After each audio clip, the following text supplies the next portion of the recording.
Salut et bienvenue à tout le monde sur cette chaîne AcroDev. Sur cette chaîne, on parle de la programmation, de l'informatique en général. Si tu es nouveau, n'hésite surtout pas à t'abonner car tu auras beaucoup de choses à apprendre. On va voir des exercices et des astuces qui peuvent vous aider à améliorer votre connaissance en informatique. Aujourd'hui, nous sommes là pour parler du langage PHP. On va voir à quoi ça nous sert et pourquoi apprendre ce langage.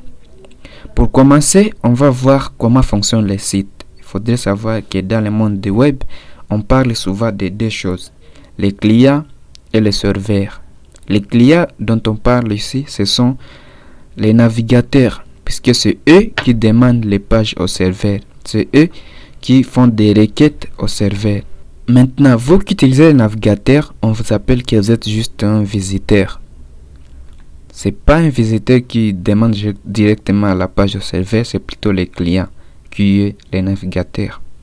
Mais il existe deux sortes de sites web, des sites qui sont statiques et des sites qui sont dynamiques. Pour un site web qui est statique, eux ils demandent la page au serveur et le serveur lui renvoie cette page juste comme il est, il ne va rien modifier, sans modification, sans changer quoi que ce soit. C'est le cas souvent des sites qui sont conçus en HTML et CSS seulement. Mais pour les cas des sites qui sont dynamiques, eux, quand le client demande une page au serveur, le serveur génère cette page à fonction des données qu'il a soit chez lui dans la base de données ou à fonction des données qu'il a déjà enregistrées chez les clients.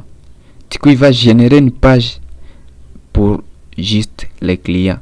C'est pourquoi vous verrez pour des cas de sites dynamiques, 10 clients qui demandent une même page, mais qui ont les données différentes, qui s'affichent différemment, qui ont des choses qui changent.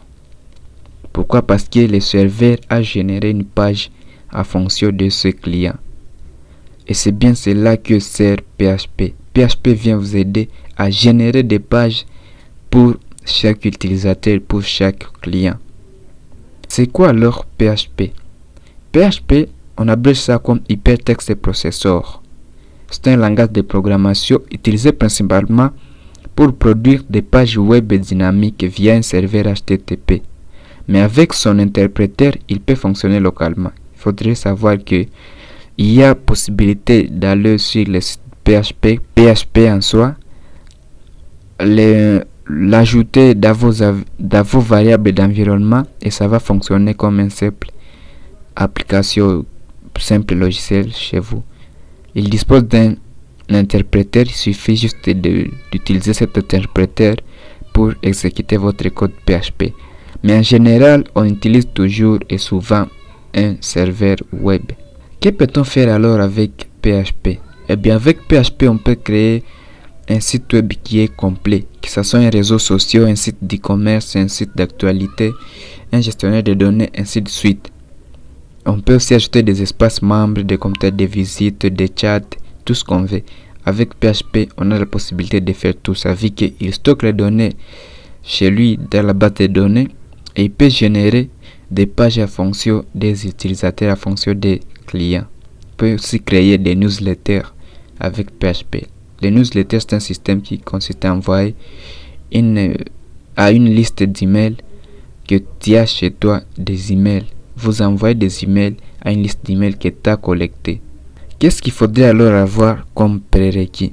Eh bien, pour suivre cette formation très bien, c'est plus mieux de savoir qu'est-ce que les HTML, savoir c'est quoi les balises, la structure d'une page, faire des commentaires, créer des liens, tout ça, savoir comment ça fonctionne. Mais aussi, il faudrait être à l'aise avec CSS, comment formater du texte et y mettre des marges, des tailles, des backgrounds, des bordures. Il faudrait aussi savoir les pseudo-éléments, les over, les after, before. Mais aussi en CSS, une notion qui est très importante sont les flexbox. Il faudrait savoir comment fonctionnent un petit peu les flexbox. Aussi, il faudrait avoir Visual Studio Code, c'est un éditeur de texte, mais vous pouvez aussi utiliser un autre que vous voulez. Pour avoir Visual Studio Code, c'est relativement simple.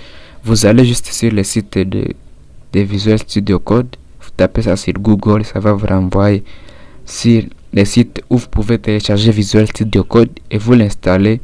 Ça part vite et normalement vous aurez ça vite fait. On va aussi un peu voir les serveurs web qu'on va utiliser, comment l'installer, comment l'utiliser, ainsi de suite. Maintenant, je pense que vous vous demandez à quoi ressemble du code PHP. Eh bien, du code PHP ressemble à ça, souvent du HTML et du CSS mélangés.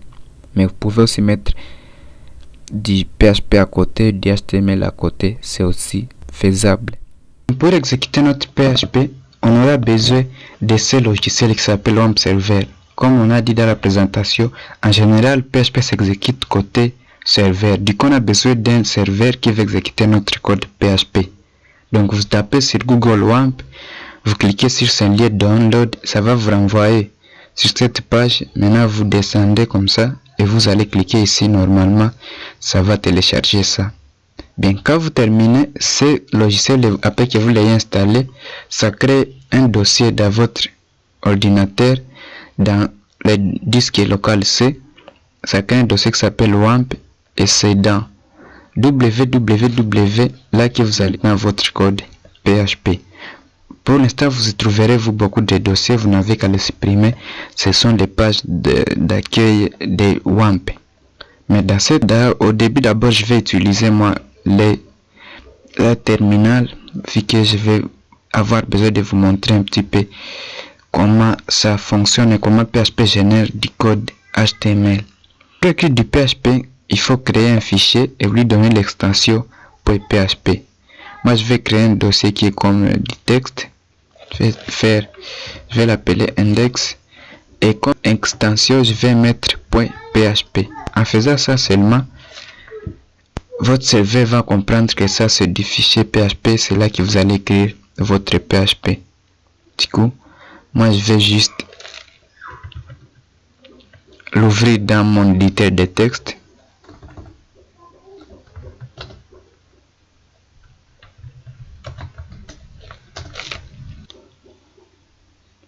Bien, là c'est ouvert le dossier maintenant dans mon Visual Studio Code, mon éditeur de texte.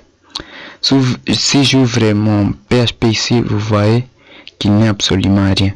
Et c'est là qu'on va commencer dès le début. Quand tu veux écrire du PHP, on commence toujours par